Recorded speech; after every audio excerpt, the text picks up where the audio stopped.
Assalamualaikum warahmatullahi wabarakatuh. Nama saya Yusuf Pak Usman, NIM 4224200014. Saya dari Prodi Fisika kelas A. Pada kesempatan kali ini saya akan mempresentasikan tentang bakteri-bakteri. Yang pertama yaitu pengertian bakteri.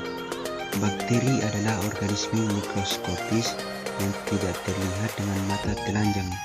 Mereka dapat hidup di lingkungan yang beragam, baik di dalam maupun di luar tubuh manusia, seperti tanah, air sungai, serta air laut. Bakteri dianggap sebagai organisme purba yang pertama menghuni bumi, yakni sekitar 4 miliar tahun yang lalu. Secara struktur, bakteri dikategorikan sebagai prokariota, yang merupakan organisme bersel tunggal. Kemudian, ciri-ciri bakteri. Adapun ciri-ciri bakteri adalah sebagai berikut. Pada umumnya, bakteri tersebut tidak memiliki klorofil, hidupnya bebas atau sebagai parasit. Bentuknya beraneka ragam, memiliki ukuran yang kecil, rata-rata sekitar 1 hingga 5 mikron. Tidak mempunyai membran inti sel atau disebut juga dengan prokariot. Kebanyakan uniseluler atau memiliki satu sel. Bakteri yang hidup pada lingkungan ekstrim memiliki dinding sel yang tidak mengandung peptidoglikan. Sel penyusun bakteri. Bakteri terdiri atas beberapa bagian. Yang pertama, kapsul, lapisan yang terdapat di luar dinding sel. Kemudian dinding sel, bagian ini terletak di luar membran plasma.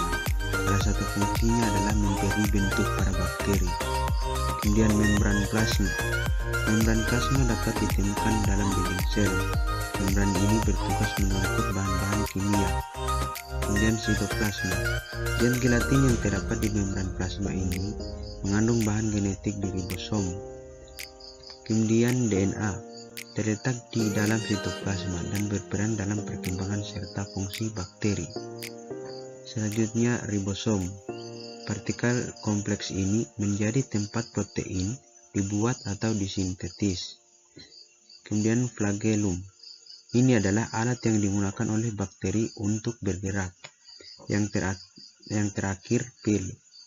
Struktur ini berkontribusi terhadap penyebaran penyakit karena memungkinkan sel bakteri memindahkan bahan genetik ke sel-sel lain.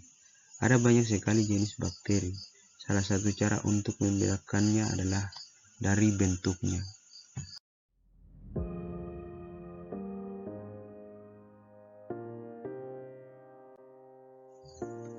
Kemudian jenis-jenis bakteri secara umum. Yang pertama, bulat. Bakteri yang berbentuk bulat disebut koki untuk penyebutan jamak atau kokus untuk penyebutan tunggalnya. Contohnya adalah pneumonia. Kemudian silinder. Bakteri yang berbentuk silinder seperti kapsul dikenal sebagai bacilli atau penyebutan jamak, dan bacillus untuk penyebutan tunggalnya. Contoh bakteri silinder adalah Lactobacillus acidophilus. Selanjutnya, spiral. Bakteri yang berbentuk spiral dikenal dengan nama Spirilia untuk penyebutan jamak dan Spirillum untuk penyebutan tunggalnya. Contohnya adalah Spiroset. Jenis-jenis bakteri berdasarkan lingkungan tempat hidup. Yang pertama, aerob. Bakteri ini membutuhkan oksigen agar bisa bertahan hidup. Beberapa jenis bakteri aerob dapat memicu masalah lingkungan seperti korosi, kekeruhan air, dan bau busuk. Yang kedua, anaerob. Kebalikan dari bakteri aerob, bakteri ini tidak memerlukan oksigen untuk tumbuh. Pada manusia, sebagian besar bakteri anaerob terdapat di saluran pencernaan. Bakteri anaerob berpotensi menjadi penyebab berbagai gangguan kesehatan, mulai dari tetanus, keracunan serius, dan infeksi gigi. Kemudian anaerob fakultatif.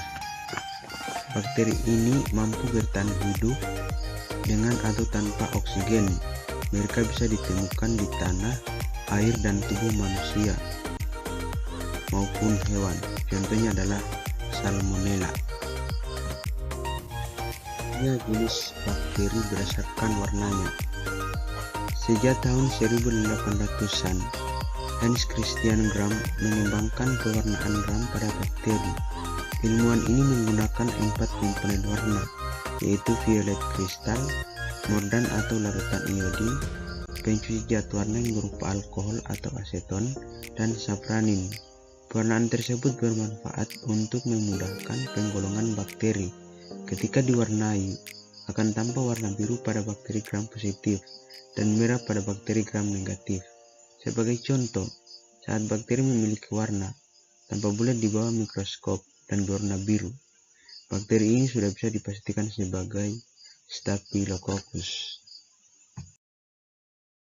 Dampak negatif dari bakteri, yaitu menyebabkan penyakit bagi makhluk hidup termasuk manusia, membusukkan makanan yang kita miliki, merusak tanaman dengan serangan penyakit yang merugikan, menimbulkan bau yang tidak sedap, asik aktivitas pembusukan, membuat tubuh manusia kotor dipenuhi bakteri yang mengakibatkan bau badan.